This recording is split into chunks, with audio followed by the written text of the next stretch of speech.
The F-15 Eagle stands alone. 104 victories in air-to-air combat, 0 defeats. No other fighter in history can claim a record this flawless, and its pilots are legends among legends. But here's the shocking truth behind that perfection.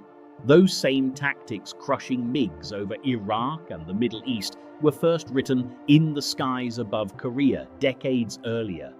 If the story is about high-tech American hardware, why are its blueprints filled with lessons from a forgotten war?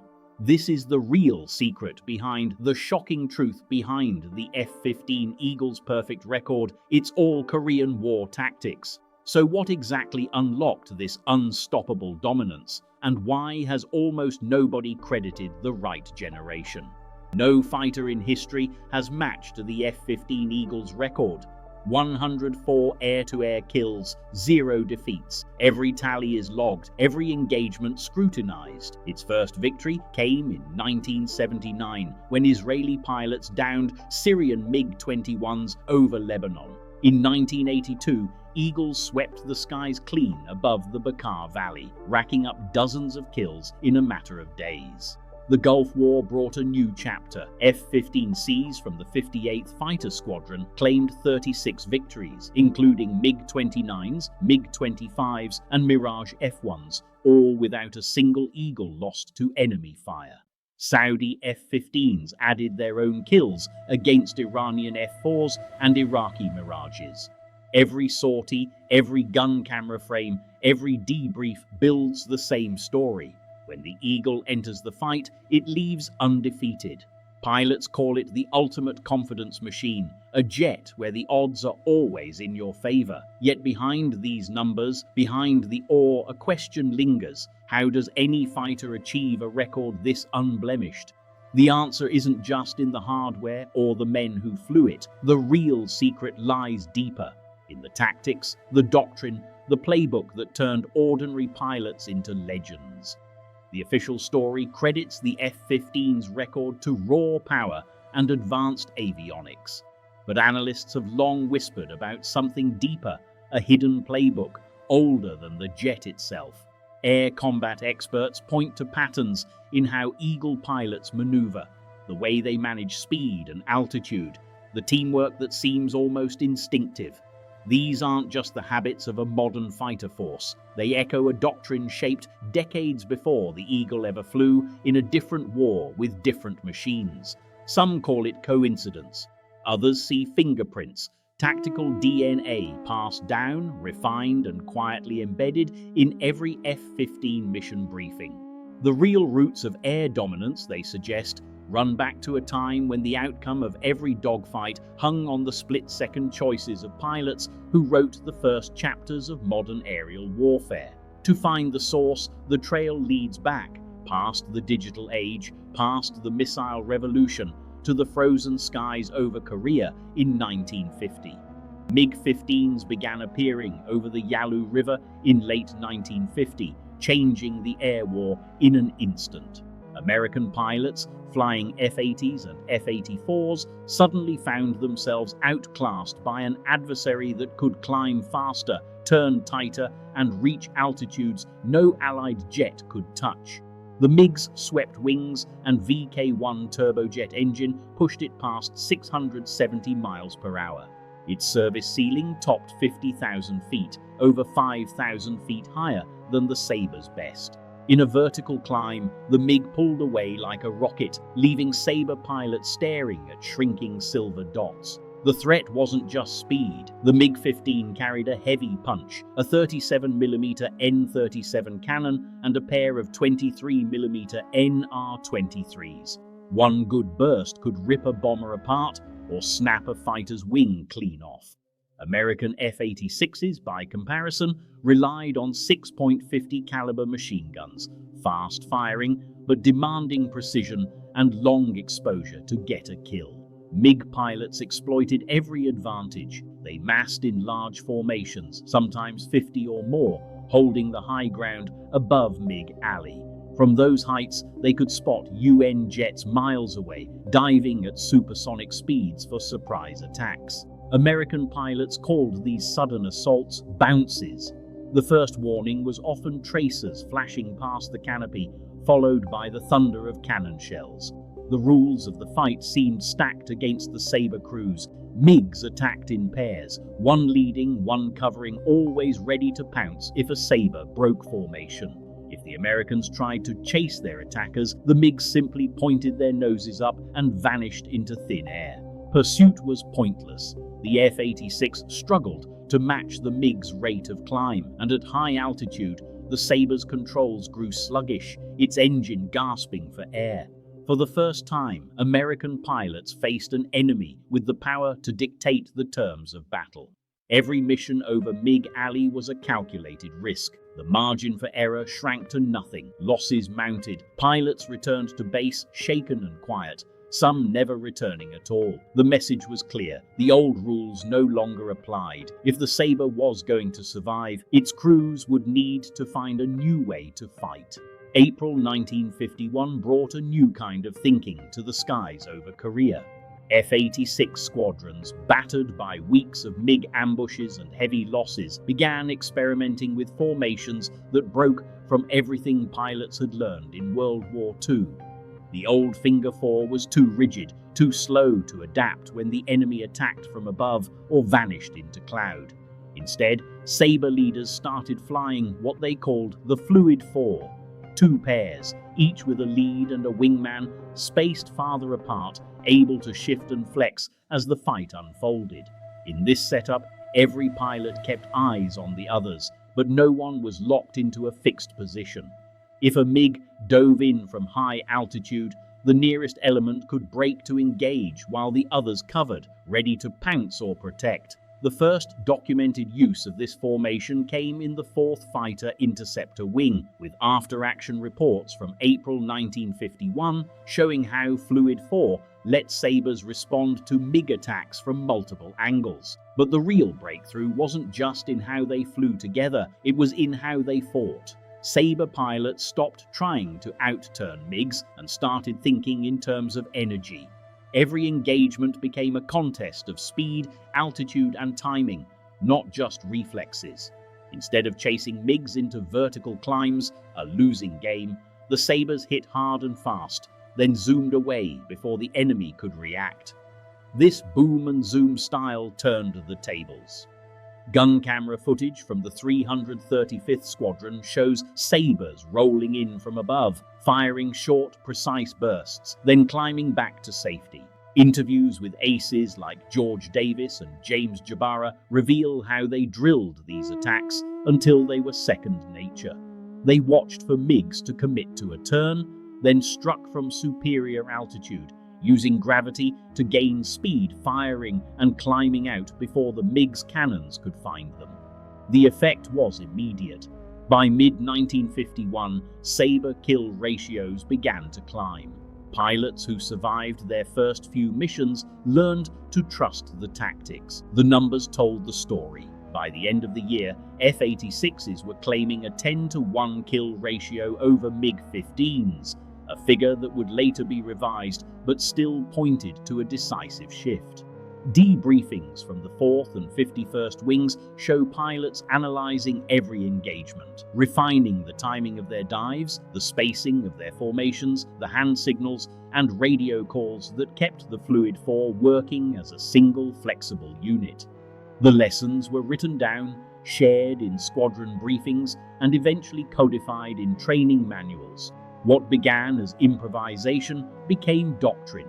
This was more than survival. It was the start of a new style of air combat. The Sabre's hydraulic controls let pilots snap from one maneuver to the next, and the Fluid 4 gave them the freedom to exploit that agility. Boom and zoom attacks forced MiG pilots into defensive turns, burning their energy and leaving them vulnerable. The Sabre crews learned to control the pace of the fight, deciding when to engage and when to escape. The groundwork was laid for everything that would follow. In the hands of these pilots, tactics born from desperation became the blueprint for air dominance, one that would echo almost unchanged in the missions of the F-15 Eagle decades later. At Nellis Air Force Base, a young instructor with a reputation for outthinking, then outmaneuvering, Every challenger was rewriting the book on air combat. John Boyd, known as 42nd Boyd, issued a standing bet. Any pilot who could beat him in a simulated dogfight within 40 seconds would walk away with $40. Nobody collected. Boyd's edge wasn't just reflexes or bravado. He saw a pattern others missed, a way to break down the chaos of a turning fight into something measurable, even predictable. Boyd's curiosity pushed him beyond the cockpit. Partnering with mathematician Tom Christie, he set out to prove that air combat wasn't just art, but science. They pored over Korean War gun camera footage, debriefs and flight data. But raw intuition wasn't enough. The real breakthrough came with access to the IBM 704 mainframe at Eglin Air Force Base.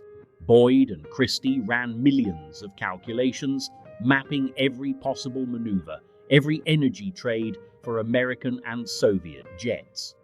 The computer time was so extensive it triggered an investigation until the Air Force realized the value of what they were building.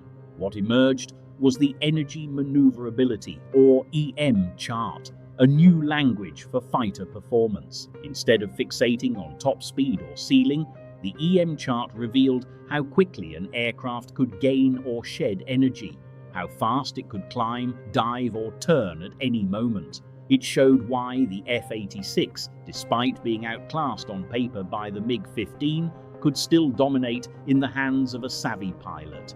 The Sabre's hydraulic controls let it transition between maneuvers faster than the MiG's manual systems.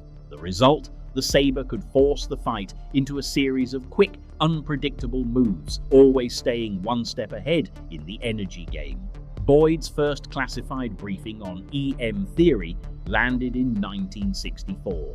It was a revelation. For the first time, engineers and tacticians could see, in hard numbers, how a fighter's design translated into options in combat. The lesson was clear. The pilot who could change the fight fastest, who could outcycle the enemy in energy and decisions, would own the sky. This wasn't just theory. It was a blueprint for the next generation of fighters, and a direct link from the desperate improvisations over Korea to the precision engineering of the jet age. The FX program began with a single demand: build a fighter that could win the next war, not just match the last. In 1968, Air Force leaders put out the call for a new air superiority jet, one that could outclimb, outturn, and out-accelerate anything the Soviets could field. But it wasn't just about numbers on a spec sheet. This time, the design team drew their inspiration from the playbook written in the skies over Korea and the hard lessons Boyd's energy maneuverability theory made impossible to ignore. At the heart of the F-15's design was a simple equation: more thrust, less drag, and the freedom to maneuver at will. Engineers demanded a thrust-to-weight ratio of 1.2, meaning the jet could accelerate straight up even when fully loaded for combat. Wing loading was capped at 65 pounds per square foot, giving the Eagle the ability to turn tight and keep its energy through every maneuver. These weren't arbitrary numbers. They were the physical translation of the tactics Sabre pilots had used to survive MiG Alley. The design process became a proving ground for Boyd's disciples, a group known as the Fighter Mafia. They pushed back against the old guard's obsession with speed and radar range, arguing for a jet that could change direction and energy faster than any opponent. Every line, every angle, every system was measured against the EM chart. If it didn't help the pilot win the energy fight, it was cut. The result? A twin-engine, twin-tail fighter that weighed in at just over 40,000 pounds empty, with enough power to outclimb a rocket and enough wing to turn inside a dime. The first F-15A rolled onto the runway at Edwards Air Force Base in July 1972. On its maiden flight, the Eagle leapt from the ground and climbed to 30,000 feet in under a minute. Test pilots reported a machine that responded instantly, able to snap from one maneuver to the next without bleeding speed. The cockpit gave pilots a panoramic view, no more blind spots, No more surprises. Every control was placed for split-second decisions. Every system designed to keep the pilot a step ahead in the OODA loop. By the time the Eagle was ready for combat, it was more than a sum of its parts. It was the physical embodiment of a doctrine, one born in the chaos of MiG Alley, refined by Boyd's relentless analysis and hammered into metal by a team that believed the past held the blueprint for the future. The F-15 wasn't just another fighter, it was a weapon built for the energy fight, waiting for its turn to prove the old lessons still ruled the sky. Darkness still blanketed the desert when the first F-15 Sea Eagles crossed into Iraqi airspace. January 17, 1991, coalition strike packages streaming north, radar screens alive with contacts. AWACS controllers called out MiG-29s lifting from Tammuz Air Base. In the lead, Captain Steve Tate's HUD flickered with the green outline of a hostile return. He rolled in, locked, and squeezed off two AIM-7 Sparrows. Both missiles tracked true. One MiG vanished from the scope before Tate even saw the flash. Gun camera footage later confirmed the kill, time-stamped before 0400 local. Moments later, Captain John Kelk, flying cover, picked up another MiG-29 angling for the bombers. Kelk's Sparrow hit at range, the Iraqi fighter breaking apart mid-climb. Within the first hour, F-15s logged multiple kills, each engagement playing out at the edge of sight and sound. Pilots described the tempo as relentless.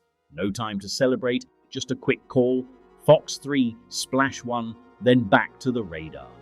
Debrief tapes from the 58th Fighter Squadron show the same choreography. Pairs splitting high and low, wingmen covering each other, every maneuver drilled into muscle memory.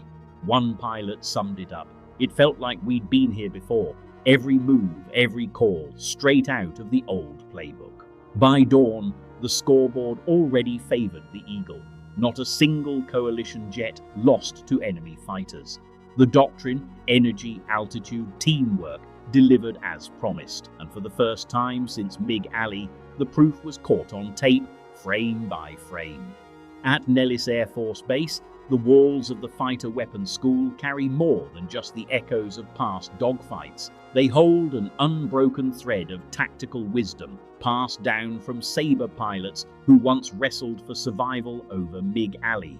Today's syllabus still opens with the same core concepts: energy, maneuverability, and teamwork etched into every lesson plan.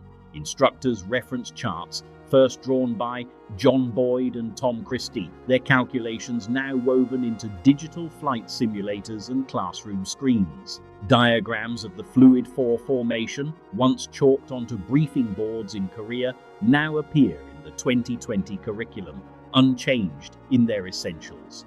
F-15 pilots memorize the same principles that guided Sabre aces. Keep your energy high, trust your wingman, and never let the enemy dictate the fight. During graduation, new instructors cite the names of Korean War veterans alongside the legends of Desert Storm, tracing their own lineage back through decades of air combat. Pilots who have never seen a MiG-15 still drill the same attack patterns, still debrief using language first spoken in the ready rooms at Kimpo and Suwon. The doctrine lives on, not as a relic, but as a living heritage. In every sortie, every briefing, and every after-action report, the lessons of Korea shape the hands and minds of the newest generation.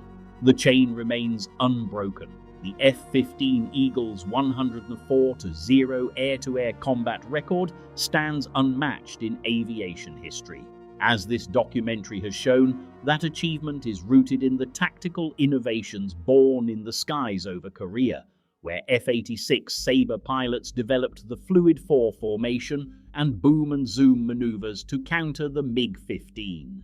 Declassified after-action reports from the 1950s confirm these tactics, while John Boyd's energy maneuverability theory, first briefed in 1964, turned hard-won experience into formal doctrine.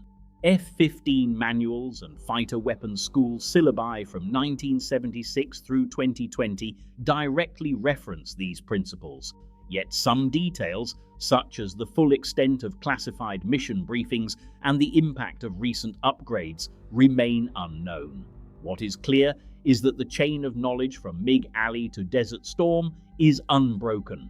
Today, the same evidence-based approach shapes every new fighter pilot. The F-15's legacy is not just victory, but proof that lessons written in blood can become the blueprint for air superiority.